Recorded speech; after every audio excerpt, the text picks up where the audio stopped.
नमस्कार। हमारी आज की कहानी है गलतफहमी। कहानी शुरू करने से पहले आपसे एक विनम्र अनुरोध है कि कमेंट बॉक्स में हमें ज़रूर बताएं आपको हमारे द्वारा सुनाई कहानियाँ कैसी लगती हैं। सगाई के बाद गुंजन के देवर ने जब उसे बताया कि घर में सभी को आप बहुत पसंद है लेकिन माँ को नहीं, माँ का मिजाज भी थोड़ा सख्त है और वे नियमों की पाबंद भी हैं, तो उसका दिल बैठने लगा। उसकी सास उसके साथ कैसा व्यवहार करेगी, उससे कोई गलती हो गई तो? ऐसे ही काल्पनिक सवालों में वह उलझी थी कि शादी के एक दिन पहले सीढ़ियाँ चढ़ते समय अचानक उसका पैर फिसल गया और उसके दाहिने पैर में मोच आ गई।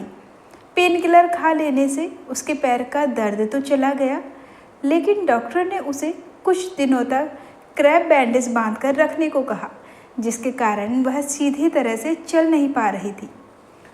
उसी स्थिति में उसका विवाह हो गया और वह ससुराल आ गई। अगले दिन मुँह दिखाई की रस्म थी। सभी रिश्तेदार और परिचित ड्राइंग रूम में बैठे हुए थे। गुंजन जब अपनी ननद के साथ ड्राइंग रूम में जा रही थी, तब उसकी चाल देखकर एक रिश्तेदार ने उसकी सास को ताना मारा। लगता है समधिनी ने आपको ठग लिया है। पास में बैठी दूसरी महिला बोली, क्या जी, मोटे दहेज के लालच में लंगड़ी बहू ले आई हैं? उनकी बातें सुनकर गुंजन की सास बोली, ना तो हमें दहेज का लालच है और ना ही समधिनी ने हमें ठगा है। कल शाम बहू ने जब घर में कदम रखा था तभी बिजली चली गई थी। अंधेरे में वह देख नहीं पाई और टेबल से टकरा गई।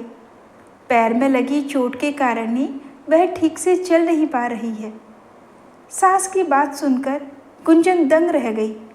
उसने तो सोचा था कि सास उसे पसंद नहीं करती है, तो इस मौके का फ़ायदा उठाकर रिश्तेदारों के सामने उसे खूब भला बुरा कहेंगी, लेकिन उन्होंने तो बड़ी समझदारी से बात को संभाल लिया था।